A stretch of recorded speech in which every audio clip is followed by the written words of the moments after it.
Absolutely. Can you explain that? Yeah, if you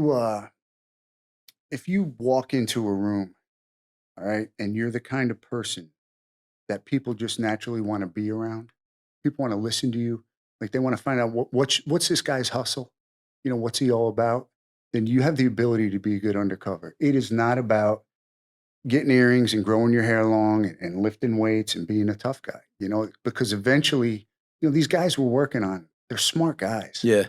I mean, they're sharp. Yeah. They're street smart, and they know what they're doing. There's a reason why they're still out there, right? And they will see through you if you come in as a tough guy. Yeah.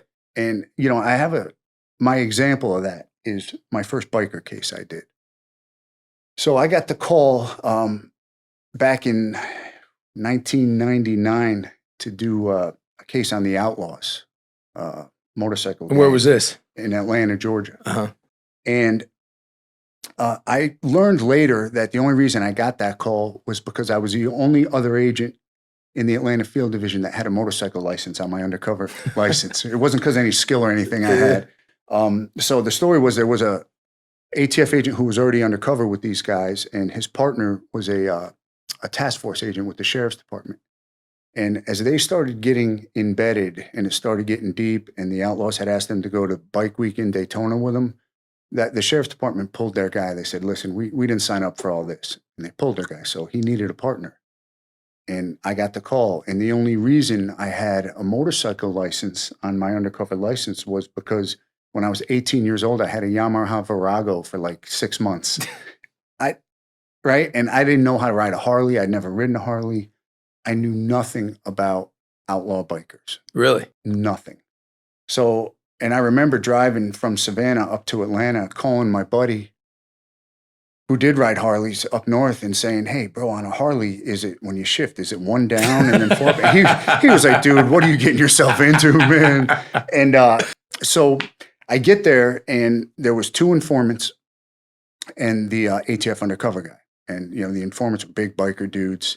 And they give me this chopper, right? It was a hardtail, raked out chopper. And bro, I didn't know anything, let alone how to start this thing.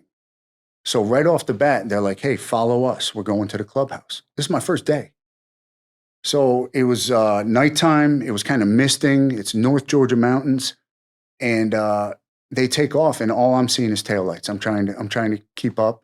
And I go into a turn. I dump the bike. I slide about 50 yards into a ditch. And, I'm all, road cut up and all that. And Have you ever dropped a bike before? No, I'd only ridden a bike for a couple months. Holy. So by the time they figured out I wasn't behind them and they came back, the big informant who never liked me, he looks at me and he looks at the undercover guy and he says, you want us to take this mother into the Outlaws clubhouse? He can't even ride a fucking motorcycle. Oh, wow. So when I heard that, I was like, you know what? Nah. I picked my shit up and I bent the mirrors back, and, they helped me get the bike out of the ditch. And I said, let's go. So at least I won their respect. Yeah. Even though all I wanted to do was go home. Yeah, of course. So anyway, we get to this clubhouse, and I don't know if you've ever been in a 1%er clubhouse, but they're very intimidating. Yep. Right? I had never seen anything like it. And again, I knew nothing about it. Can you explain why they're intimidating? So you got a bunch of big, scary looking dudes who are bad guys. The place is dirty. It's dark. There's just a general feeling of evil about it. That's how it was for me. Just, I felt like, man, bad things have definitely happened in this place, and are probably going to happen again. Yeah. So when we went in there, and I had no coaching or training or anything, I stood there against the wall, okay, for about 45 minutes. I didn't say a word. I just stood there. And I watched these guys, and I watched how they carried themselves and how they interacted. And I could tell right away who the president was by the way they were talking to him, and acting with him. So after about 45 minutes, I walked up to the president and I introduced myself, and I called him sir. I said, sir, I don't know anything about your culture, and I don't know anything about your rules, and I certainly don't want to offend you or anyone else. I just want to learn. I want to become one of you someday. And I want you to teach me. I want to learn.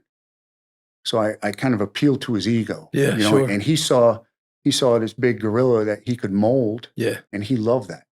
And I became his favorite guy. He took Wow. me under his wing, which made that informant hate me even more. How about the after other that. agent or the